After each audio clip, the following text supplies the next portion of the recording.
Hello, friends. Good evening. I hope you all are doing well.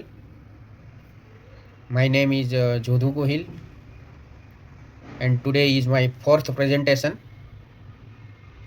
Topic is importance of technology in our life.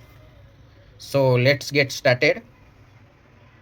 Technology is the application of scientific knowledge to create tools, systems, and process that solve problems and improve human lives.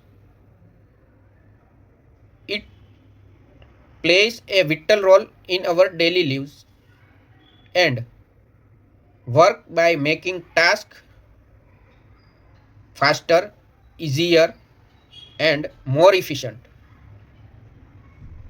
From smartphones and computers to advanced technology, connects people, enhance communication, and support productivity.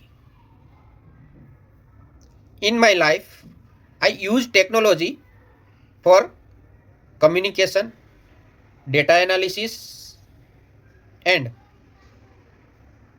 online learning, entertainment, which saves times and increase convenience. However, technology has both pros and cons. Its benefits inc- include more efficient globally connectivity and access to information, while its drawback include over dependence, privacy concerns, and reduce face to face interactions. My message is to use technology wisely, embrace its benefits, but maintain balance to avoid negative impact on health, relationship, and privacy. Thank you.